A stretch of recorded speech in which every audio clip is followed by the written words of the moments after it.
So, Will, do you want to just say something about? I think you have some stuff to say about the resurgence of this protest, particularly about what's been going on in Nigeria. Yeah, I mean, first of all, I just wanna say to the audience members that Sean and I did not coordinate our outfits, and this entire time I just had to like suppress my laughter because we both look so ridiculous in our matching checkered shirts. This was not coordinated; it just happened. It's what happens when you start podcasting together. I suppose the synergies start to align. Um, but yeah, I mean, you raise an important point, Sean. There has been a flurry of protest action on the continent this week, especially last week, and it's spilling over to this week.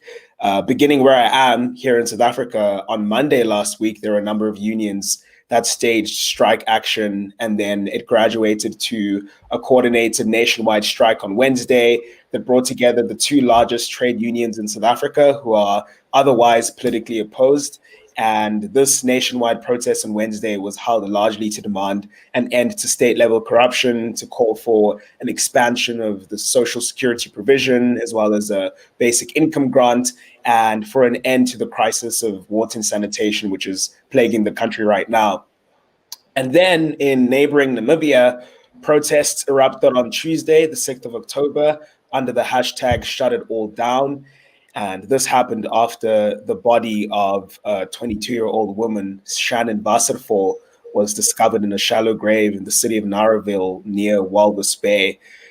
She had been missing since the 10th of April, and these protests were against the scourge of sexual and gender-based violence plaguing Namibia, and specifically for law enforcement agencies to solve these crimes, patrol neighborhoods, to provide safety for women, and to not permit the frequent dismissal of women who come forward with stories of assault and abuse.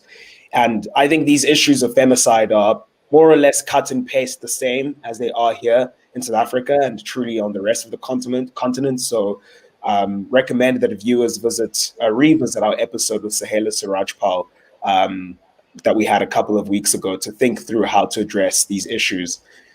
And then further up in the continent in Nigeria were the End SARS protests, and these were particularly trending on social media.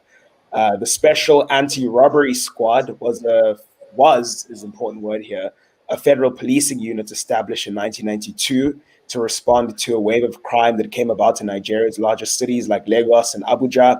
But increasingly, these officers who didn't wear uniforms but operated in plain civilian clothing became accused of harassment, torture, and extrajudicial killings, starting to mirror the very thugs and gangs that they were supposed to be targeting. And they became notorious for especially targeting Nigeria's own youth, who some of them would wear dreadlocks, who were very fashionable, trendy, living these flashy lifestyles. And to get a sense of what this demographic is like, everyone should check out Desola Olayele's new article on the site, which is about the singer Naira Marley and his followers, who epitomize this kind of Malians. Yeah, the Malians, exactly. They epitomize this kind of subversive, countercultural posture, which evidently doesn't really sit well with Nigeria's ruling class. And so SARS would notoriously target people who presented themselves in this way, who were in universities or on the streets of the metropoles. So initially, End SARS emerged in 2017, and it was led by the realtor and human rights activist Segun Owasonia. But it resurged this year after a video surfaced showing a SARS agent fatally shooting a young Nigerian man outside of a hotel in Delta State, after which the officers proceeded to take possession of his Lexus SUV. This prompted more videos and experiences of brutality to be shared on social media, and people thereafter took to the street demanding that the unit be disbanded. So on Sunday, which was about 2 days ago, the Nigerian president, Muhammadu Buhari, announced that the unit would be dissolved. However, it's important to note that the government intends to redeploy and reassign the officers who previously worked for SARS, so there is still a lot of uncertainty over exactly what this means, as well as over whether or not those who had been victims of SARS brutality will receive any form of justice for the suffering that they've gone through.